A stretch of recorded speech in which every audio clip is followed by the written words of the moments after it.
So what are we looking at here?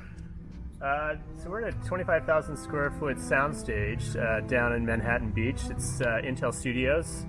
To my left here is our capture dome. It's 10,000 square feet. We've got it set up today with 100 5K cameras, very large installation of sky panels from ARRI. Here we do performance capture, creating essentially videogrammetry and volumetric video for the entertainment and sports industry. Very cool. And who are you? I'm Dave Smiddy, and I'm the head of product development for Intel Studios. Very cool. Thank you. So in classic computing terms, garbage in, garbage out. So you have to start at the top of the funnel of where the data comes in to, sort of, that's the key point to start. And then there's steps all along the way through basically to the final point where the photons are coming out of a screen or coming directly into someone's eyes, right? So that whole pipeline has points along the way where you can affect fidelity or affect quality or affect accuracy, or however you want to define what that is, to make the experience the best you want it to be, or the kind of experience you want. So I look at a company like Scatter, is using with very small costs or limited resources, producing really high quality content. It may not be high fidelity capture or high fidelity volumetric, but it's really interesting artistically. We did a piece with Reggie Watts, captured 14 dancers in here and showed it at Sundance and South by Southwest.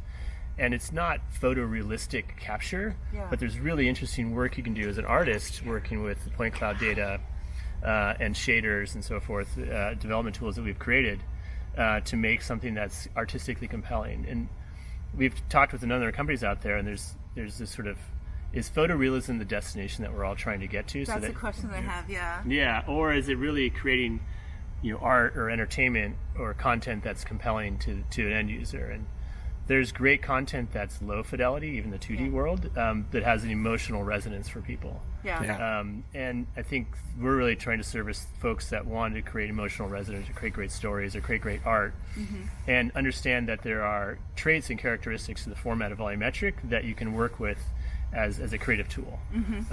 So if you're a traditional photographer, you can create like low-res black and white photography that has a lot of grain into it. You can play with depth of field or bokeh and create something that's very interesting and compelling and emotional, but maybe it's not high resolution or photorealistic that you might see with someone who's out shooting with a 4K camera trying to get the highest resolution possible. So I think I think it really depends on what you're trying to achieve as a creator. Are we in a place in time now where you want to shoot something with a beautiful actor or beautiful actress and then have it on a big screen, close-up shot of them crying? Probably not. That's probably not what you want to do. That's going to be very tough to achieve. But there is a path technologically that we can get there that's related to software and related to hardware. And that's an evolution path that we've been on for decades now. So I'm going to let Robert talk about it, but I have one other question. So you're talking about art. So there's an artist called Chuck Close. Who does the photorealistic. Basically, it looks like a photo. You go close up, and it's actually not a photo. And he does have a way of making it look like art, even though it looks like a photo. So I'm wondering, how far into the future do you think it'll be before we actually have photorealistic volumetric? Well, 10 years is such a nice number to say. Because it's so, everyone's like, 10, it sounds good. I think we're 10 years away probably for that. Realistically, and I think we're on a path we're in a place of experimentation now, and understanding what is the experience, where do you stand as the viewer, what's your perspective, is there proscenium or not, playing with all those things in the interim while we develop this technology to get to a point where we're like, well, I really just want to play with it and mess with it, and I want to play with bokeh, and I want to play with depth of field, and I want to play with perspective and let the technology develop. And as a point, and I also want it to be high res, right? And if it's high res, you still have all those choices. So in the interim, we're playing with the levers that are available to us.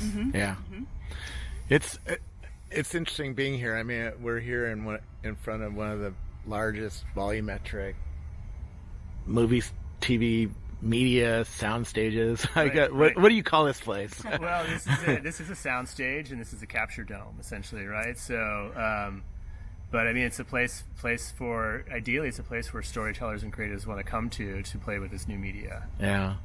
Irena and I are writing a book called The 7 Visions, which is 7 industries that are going to be disrupted by spatial computing technologies, and entertainment is certainly one of them. And this is sort of like ground zero for where the disruption is going to happen. You know, it's cutting edge, right? You have such a big dome here.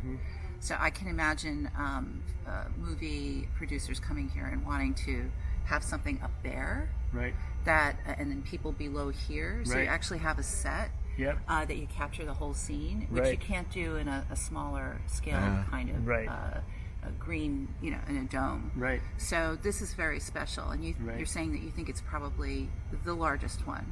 As far as we know, we haven't seen or heard about it. And it has to be done. I mean, Intel obviously knows what they're doing. So maybe if somebody tried to rig up something like this, they wouldn't know exactly technically how to do it correctly and have the storage and all that stuff that we saw. Right. So there's a significant amount of compute here. The amount of data we store is quite a bit, and I think in the future we'll be seeing generating sort of 2 to 3 terabytes per second coming off of the capture system. So we're going to be quickly, by the end of the year we'll be doing shoots, and we'll shoot an hour here and we'll fill up a petabyte of data. Amazing. Where I was going was by 2030, on the way up here, walking up to this dome, I asked you what percentage of movies are using green screen techniques, and you said it was like 85% already. That shows a huge shift in how movies are made over the last decade or so. It's a tremendous amount of computer graphics, CGI, animation work that's done, and there's a lot of animation films being made as well that mix animation with regular humans. So if this thing is successful, and I bet it will be, how is the jobs going to change in this industry? What kinds of jobs are going to be more in demand? What kind of jobs are going to be less in demand? For instance, I know, or I've heard that a lot of the physical props have gone away, right? That you're doing everything digitally now.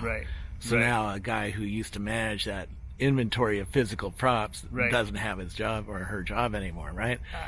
But there's a whole bunch of new jobs coming because of volumetric studios like this. Exactly. So I think we've seen growing numbers of 3D artists and modelers and animators. Those jobs are growing, and we're seeing decreasing jobs in some moving the sort of physical atoms around, right? So we're sort of shifting from atoms to bits in a way. So I don't know what the percentages of the atoms jobs are going down by X% a year, or in what's going up on the other side for the bits jobs, but we do still see art props people.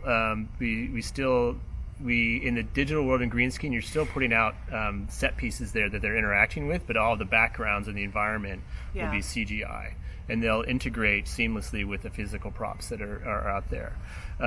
So wardrobe is still quite important in a lot of jobs, a lot of movies, but the wardrobe is becoming more sort of CG. I think the other thing we're seeing. I met one of the guys who does costumes for Star Trek on the way back from Dubai, and he says, "Oh yeah, my job is to put little white dots on people." Yes. And he said, motion capture. His dad did the costumes for Ben-Hur. He said, my dad actually had to do real work. I just have to put white dots on people. That's right. So you're basically putting mocap suits on people and then putting markers on faces and so forth. We've also seen a tremendous explosion in this area with the TV production. The golden age of TV is back, right?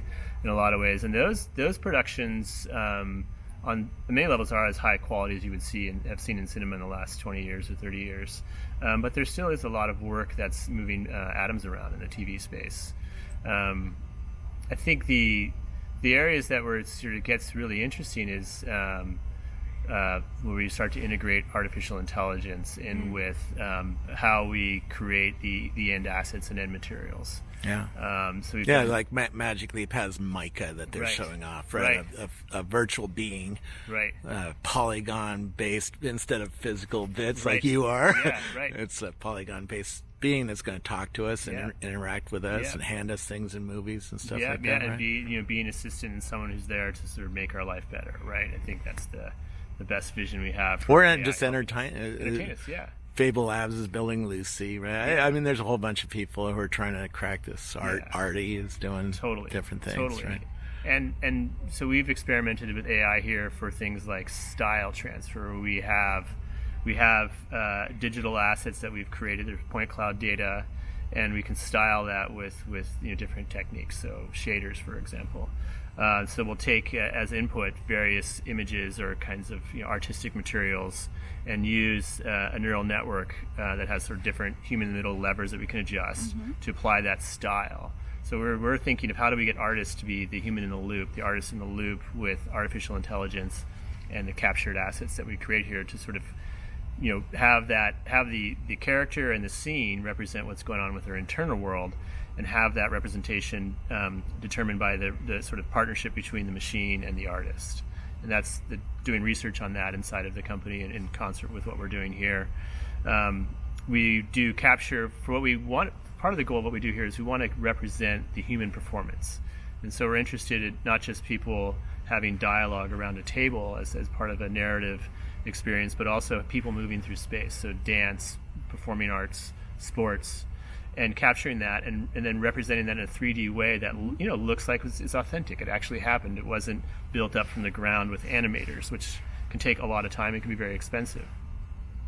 So we're using that sort of capture, and we're combining that with AI. And this is the long-term vision of what's potential, is that it looks like it was performed by a human, but it was procedurally animated by an AI. The body motions. Yeah, the body motions. So we could do a capture here of someone running around, let's say. Maybe it's a chase scene, but they just run around in like 3 or 4 different ways, and we use AI to generate them running around through and dropping an AR, and they could run through the streets of Los Angeles or San Francisco or New York. And they would be able to, by the glasses can understand the environment and understand the conclusions and the different services that you have to run into, and they would avoid it. Yeah. And that would be done by, it would look this like is going to be a nuts future. I mean, another friend is building virtual cities somewhere in China. They don't exist, right? They're virtual cities, and they can pop them up. Another company I visit is building autonomous cities, for autonomous cars, right? Completely, like you ask it, you just talk to it and say, I want Mumbai downtown. Totally. I want it to snow. I want heavy pedestrian traffic, right? And it just builds it live based on what you want, right? Yep. And soon we're going to be walking around with actors captured in here. Right. So we could, you could capture those actors here and get there and do like some skeleton or pose estimation, and then you could actually change their wardrobe and what they look like. Yeah. But it looks like an actual person moving as opposed to one that was generated from the computer by animators. Yeah, it's not crazy. So what it makes me think? And I'm thinking, now this is much further down the line, right? Yeah. So 40, 50 years from now. Sure. Yeah. After you have your database of objects and people and faces, and yes, there'll be new actors and actresses, but you can create them digitally, right? To have fidelity to realistic ways of the way that the face should be and the body should be. Right. So I'm thinking somewhere down the line, you're not even going to need physical actors anymore. You're not going to need physical sets. You can compile it all together in a virtual world, and it'll look extremely real. Yep. And in that case, then Intel Studios would be something else. You'd find another business because you still need compute. You need a lot of time. It's going to take a lot of time and a lot of other companies and other things happening before that becomes the case. But I think that's where the future is going. I think you're right, and I think we're all trying to get to this place where the outside world truly responds to what's going on with our internal world, and you can express your own stories based upon how you're feeling on the inside, and all that, and all of the materials that we have, the sort of 3D materials, can come into life in that way, right? Yeah. I think that's the ultimate vision, and that certainly, as you pointed out, is going to be generated by massive amounts of compute that's always available and delivered across a network at a very, very high data rate, so it seems real, right? So it's, we're in this sort of sub 10 millisecond way to get that data to us. Well, I mean, it's very far away. One of my dreams is to be able to blow up a building, right? Live, right? And you may actually be able to do that because all the buildings will be digital anyway. So we'll destroy. I know, but to destroy a building like this digitally with a bomb, it takes how many hours of compute does it take, right? When you watch Hollywood blows up buildings all the. What's that? Fight Club didn't look real when they blew up the buildings. I know, but I'm thinking like a standard 2019 movies today where you blow up a building and you have beams that are deforming and stuff like that, right? It takes a lot of people in there tweaking things, so it's not automated, right? It needs a lot of artistry. I think in the future the artistry will be built into the app. Yeah. And then of course somebody will oversee what the. But even the modeling of blowing up that wall, right? And having it bend properly and deform properly takes a lot of math, right? And it takes a lot of compute, and it takes hours, right? I mean, it takes hours to blow up something like this, right? And it's sort of become, but it's if it's something that can be sort of procedurally rendered based upon your request, right? That you may pull from, there's 30,000 different versions of buildings blowing up or walls blowing up that can be selected for you, and perhaps based on your feedback, there's some kind of back into the system causes it to generate a new version of that. And your point about that there's someone overseeing this, I still think there's the human in the loop, understanding what's the intent, and also being able to express what they want to see as the artist. That's sort of bringing these elements, these visual experiences, these auditorial experiences, these sensory experiences to people. And I think there's. Even in today, we have this world of like you can be anything on the internet. You can do whatever you want on the internet. You can see whatever you want on the internet. There's all kinds of potential for interaction, and but most people, it seems, at this point in life want either a lean back experience, like I want a really great story told to me, and then there's some who are like very much active browsers, active searchers, actively involved, and there's like the 80-20 rule, right? That principle, and I think we'll see that like I want to see. Who's going to be the great creator of the future in 50 years who creates this world, right? I want to go to that experience, right? What's the Disney version of that in 50 years, right? What's the, what is Lady Gaga create a world for people in the future? The world Lady Gaga is in 50 years, right? Those kinds of things. And then I want to go see that, or I want to create my own, and then there'll be different tools for that. The kids of today are playing with Minecraft and Roblox, and my son's playing with Tiny Town in VR and building an entire land, right? We tweeted it out so people could see but that tool is not close to what you guys play with here, right? You can't blow up buildings, you can't animate people, you can't animate anything in that kind of tool, right? Different scale. But I think the creators are going to come out of those out of playing with 3D Minecraft and Roblox, and they're growing up in a world where they expect then to lay on top of it the technology that you guys are developing here. It's pretty interesting. Irena and I dream about a world where we are wearing a pair of glasses that shows us, some K screen, 4, 8, 16K screen in front of us, maybe more someday, but we don't yet even have 1K screens in front of us that are really good. That world is coming. You act a little humble and say, we don't know what's going to come here, but we know Apple's coming in 24 months. We know Intel is funding all sorts of different projects. We know that Magic Leap is coming with a pair of glasses next year, and on and on. What does it mean for Hollywood when people are actually wearing glasses that have a pretty good monitor in front of them, so that they can play with augmented and virtual reality stuff in their homes? And what does it mean for this kind of studio? Well, I think Hollywood is about telling stories. I think that's the fundamental goal of the system here, enabling artists and creators to tell their stories in immersive ways. And I think the cinema has been immersive for a long time. television can be immersive as well. And Hollywood's played a big role, I think, in the world of virtual reality, both through all of the insights and knowledge that come from the gaming space, but also from the insights and knowledge that come from the narrative storytelling space. And Hollywood is on all platforms. Where there's an audience and who desires to consume content, Hollywood would like to put that content there. What it means for us is, I think for us, our current target really is to deliver performances that can be experienced in an interactive fashion and in a real-time 3D fashion. And for me personally, I'm very interested in how we can mix reality with the virtual reality. And that's something where we create these sort of real-time performances, we reconstruct it and put it into another context. And for me, that creates, I think, really interesting opportunities for storytelling about mixing media and remixing, and that's been going on. Remixing media has been going on as long as media's been around, right? Like drawing on a cave or doing collage, or working with assemblages or doing installation art. This is something now that we're taking these 3D assets and putting them in places that may not have been, and then being able to modify that environment other ways. So changing the pictures on the wall, the floor, blowing up a wall, whatever that is. That's to me is about remixing. And I think there'll be really interesting stories told with that kind of that genre. Yeah, I think a lot of it, what you're talking about, is personalization.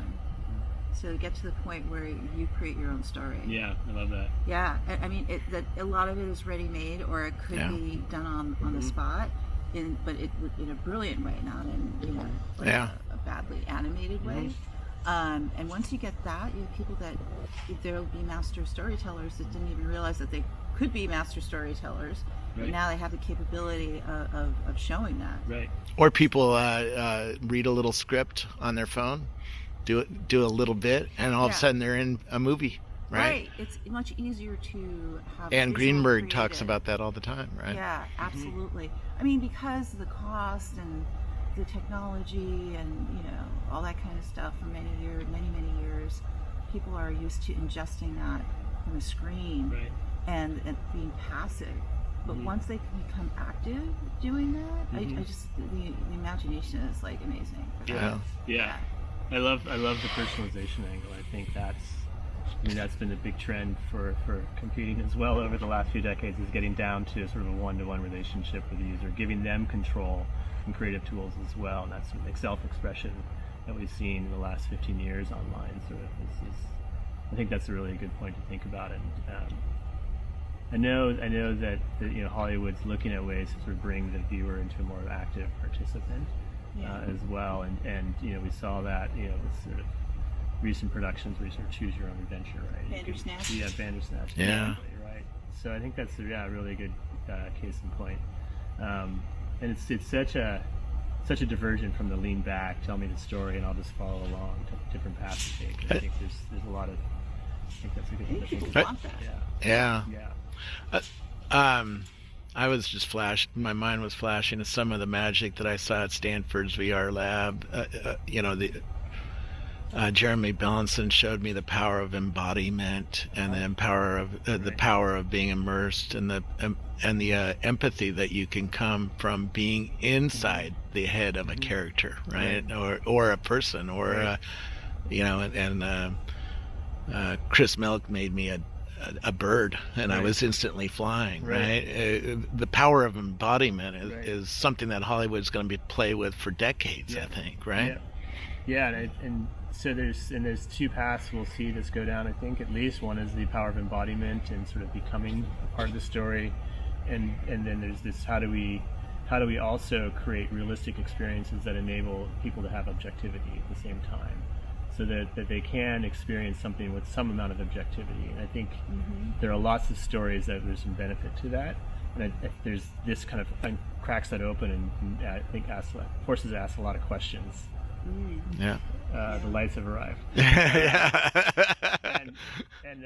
For me personally, I think there are different kinds of stories where I want to be in their head and experience that, and I want to understand what I'm missing by being part of their experience and seeing it from their perspective. Yeah. And there's others like I'd really like to be objective. This is a little too scary for me. And I just Frankenstein. I want to watch it happening, right? Yeah, you don't want to be the person who's actually in that experience. You want to kind of understand what it is, but you don't want to be that person. Yeah, I think there's a spectrum to work along with that objectivity to sort of being subjective. Yeah. And I think these technologies are kind of mixing that up and causing us to think about what's the right way to go and how to play with that. And I think there's benefits, really strong benefits to both. And the ones I think like the VR experiences that were horror experiences, some of those are really frightening and difficult for people, and I think you need to enable some layer of objectivity and distance from those kinds of experiences. Yeah, that's my son wants to go straight in. He's asking all his questions. He's like, I'm in. He's totally into it. Yeah, I was watching an LBE where people were running through VR, and there was a really scary scene in there, and one of the women just threw off the headset and just couldn't handle it. And other people found it very enjoyable to be scared like that, right? Right. And you can choose that. Like, do I want to see the latest horror film? And like, if I don't like horror films, I'm not going to go. I love it, I'll go. But it'd be nice to have some kind of settings, like you sort of move back and forth, like, I really want to understand what this character's going through and embody them, right? I really want to understand what it's like to be this dinosaur that's running across the plains. Versus like I just like to lean back like and kind of watch. Like a spectator in the middle. Yeah. So it's like it's like a 360 plus version where you're inside the 3D and you're the spectator and you're watching everything happen around you. And that's actually nothing exists like that right now. That's a really great vision. Actually, I like that. So I think Irena and I are doing this book, and I'm just keep flashing on the tech industry is about to give humans superpowers, and Hollywood is going to make me have superpowers, right? I'm going to be Spider-Man in the movie of the future, right? I'm not going to have to watch Spider-Man crawl around New York. I'm actually going to be able to do that. Yeah, is that crazy? Yeah, I mean, and if you could actually haptic, like you can feel it, that would be even further, right? I mean, this is all like that's a 10-year thing plus. Sure. Well, and 40 years from now, you're just going to beam that thought right into my head, right? Other potential technology. But for the next 10 years, I think Hollywood studios like this are going to make me like be able to be a dancer, right? Or be able to get inside a famous actor's head as he's saying the lines, right? Or she's saying the lines, right? And I think when I think about it, sort of there's a lot of dialogue you could have about sort of Silicon Valley and Hollywood, and like the storytelling component I think is really important. The visual artistry it's really strong, deep DNA here in this town. And the enablement of sort of amplifying that is the strength, I think, of Silicon Valley. Like, how can we get broader distributed? How can we make it happen faster? How can we make it happen more real? These are technologies that I think that are delivered, and that's where the partnership happens. How can we make those chips smaller? Maybe there's a future where I have a digital double that can be rendered out in 3D, and it also can perform tasks for me, right? It's my sort of AI helper, right? My real assistant. Is the creation of that, all the algorithm, the compute processing was a Silicon Valley effort. I think the Hollywood effort is how do we take the sort of visual and storytelling components and add that into my digital double that represents me. So the things I might say when I'm not answering my phone, my phone rang earlier, would my digital double answer the phone, speak in my voice, what emotions and tonality would they use with the person who called based on the time of day. So all the mixture of those two have to come together. So I think there's a real kind of... And if your wife starts screaming at your digital double, the double goes, hey, we better get the real guy on the phone. That could be a response. I don't know what to do. I don't know what's going on in that other reality. I have a feeling of what's going on in this reality, at least. But I think that's the world is changing very rapidly, right? And I think that the partnership that's happening between these two domains is really compelling. Yeah. It's finally coming together, because I know that for a very long time Hollywood and Silicon Valley were kind of thinking like they were at opposite domains. Yeah. But this is so different now, and I love the way that it's coming together. Yeah. That's why Irena and I got together. She's Hollywood and I'm so nerdy. Although you're nerdy Hollywood, for Hollywood first, you're pretty nerdy. See what I mean? Yes. Yes. We have this thing going, right? Yeah, that's cool. Yeah, but you're right. You're right. The combination of the two, the storyteller and the person building the chips and building the computer vision and building the AI, the math part of it underneath is needed, right? Oh, yeah, you need that, the aspect to update and automate things and save time and money and all that kind of stuff, and leave all the creativity comes in a different way then. Yeah. That other stuff, which takes up all that time, which isn't necessarily creative, it was just like a person was needed to actually do all that stuff. You don't do that anymore. Yeah, and so today, like Intel CPU drives something like 75% of render for Hollywood. Yeah.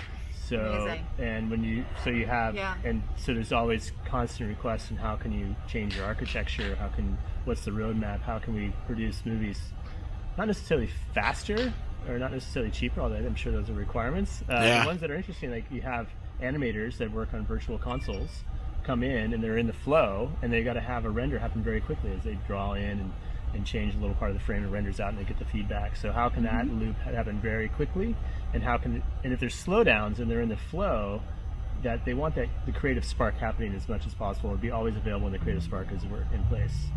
And if it's not, then they lose time with those animators. So that's just so just the power of compute making a creation of. This is like getting an Emmy award. The music's coming up. That means we got to end. Our mic's getting cut off. Yes. Yes. Well, thank you so much for giving us a tour around. What do you call this space again? This is the Intel Studios stage in Manhattan Beach, California. Very cool. Thank you so much. Thank you. Thank you.